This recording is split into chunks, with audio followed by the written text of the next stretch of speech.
India, still we are somewhere lacking in our understanding, somewhere lacking in our application of knowledge, somewhere lacking in application of wisdom, somewhere lacking of developing a proper human relationship. That is why this conference makes a very meaning to our life, and especially to younger generation, and this bilateral understanding ultimately brings a universal brotherhood, a universal understanding, universal culture. We have culturally we have divided today, and then in many ways we have divided in the world. That's why I say, world without a peace, nations without a prosperity, science without spirituality, spirituality without a scientific temper, and the life without values and wisdom are burden on earth. Is it not? Yes. So I only wish this conference should give such a powerful message to the individual and also community and also to the nation, then each individual become a lighthouse and lighthouse. Each individual should become a powerful being to eliminate sufferings and sorrows and miseries and whatnot. So this fear consciousness is increasing, suffering is increasing, sorrows are increasing. In spite of such a vast development in science and technology, lot of invention has been done both in medical science and in every field of human beings.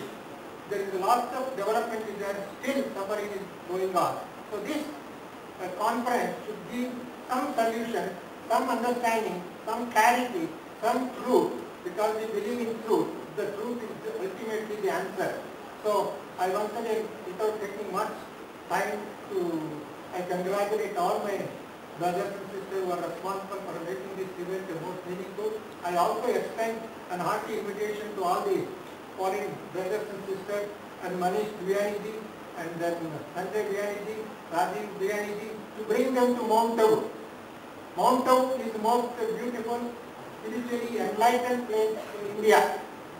Mount Abu means it is a divine incarnation place. Mount Abu means it is a क्या बोलते हैं इसको स्वर्ग भूमि, heaven on earth, to see heaven on earth. Once one of the Prime Minister of India, Rajiv Gandhi, came to Mount Abu, seeing is believing. Another time, in 1993, V. Narasimha Rao was the Prime Minister of India, and he came to Mount Abu to inaugurate one of the conference. He said, because it was a universal peace conference, he explained a very long meaning about the universal peace, universal understanding, and then how India played an important role right from 5,000 years history. And ultimately said, why I came to Mount Abu? I came to Mount Abu because it is our primary responsibility of the government that we are not doing it, but Brahma Kumaris are doing that responsibility. That is why I am here. He said, immediately one of the media persons said, what is that which mighty government of India is not doing, but Brahma Kumaris institution is carrying that one? He said, character building. One word, character nirmana karne. The very basis of all our understanding is to empower individual with divine wisdom. That is called character. That is called power.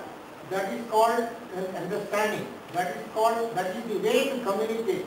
So that understanding when we develop, then all the borders, like the regional border, national border, religious border, economic borders, and all these borders will be destroyed, and a new universal brotherhood will be established. And that understanding, when we have, poverty will be automatically eliminated. No poverty, no diseases. Why the diseases? There is a lack of mental pollution. There is a lot of mental pollution. That is why a lot of diseases are there. Once the mental pollution is overcome, we can solve many physical problems, mental problems, social problems, economic problems. That's why Brahma Kumaris have one vision and one project that is called Clean the Mind, Green the Earth. Our Prime Minister has initiated called Swachh Bharat, and he also made Brahma Kumaris institution Swachh Bharat Mission ki ambassador. Very recently, and we received some inspiration from the Rashtrapati Bhavan, and then we were already doing that work, and then they appreciated, no doubt. But before that, what I need to say, clean the human conscience. We clean our face, we clean our dress, we clean our environment, we clean so many other things. We do not think of cleaning our conscience. What is there to clean the human conscience? What is there to clean the human conscience? I just asked one of our brothers and sisters, do you get anger? How many of you get anger? Please raise your hand. Okay, how many of you get jealous? How many get negative thoughts? Negative thoughts, impure thoughts, unnecessary thoughts, waste thoughts. You get all this sometimes, is it not? At least occasionally. But I am noticing every face is very cheerful. Still you are confessing yourself. At least I am very happy that you have detected your own weaknesses also. Is it not? But cleaning the things, removing all our waste thoughts, negative thoughts, impure thoughts, unnecessary thoughts, and all kinds of impurities in the consciousness. And removing means how to remove it. You can clean your face, you can clean your dress, you can clean your house, you can clean your environment. How do you clean your consciousness? It is through yoga. It is a science of communication. It is a science of realization. It is a science of understanding our own nature.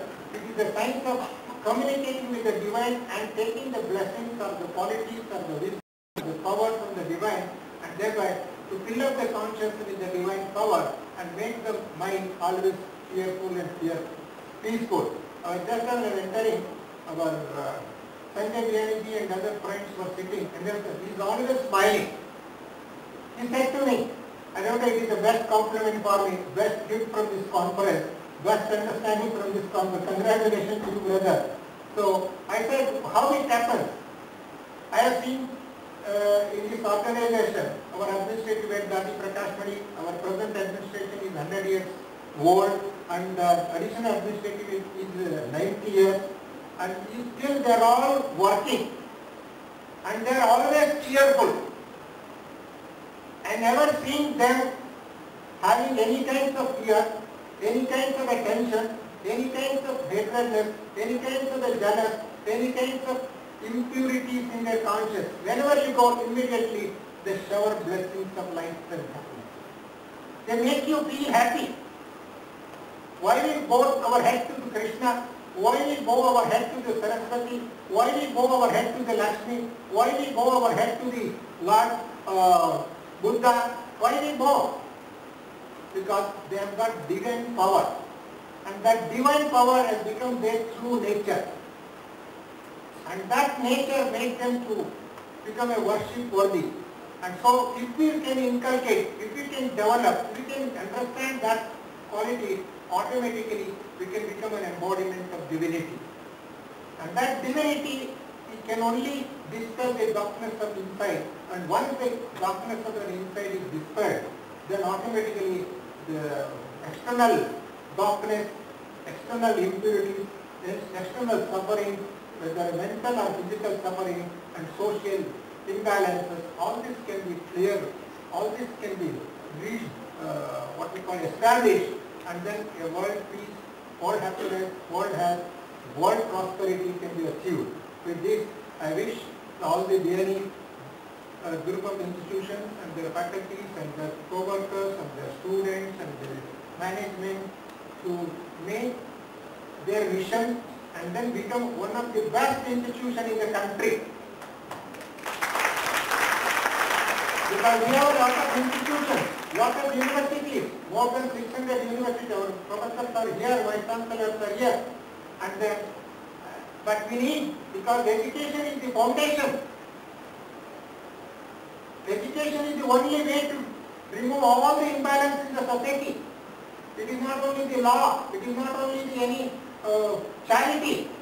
It is through education only we can remove. But that education, what is that real education? What is the spiritual power? What is the true understanding that we have to impart? And so coordinated that we learn a lot. And Professor Ido delegates, I request sometime visit Mount Abu. It is a hilly area, and you will feel lot of peace happiness.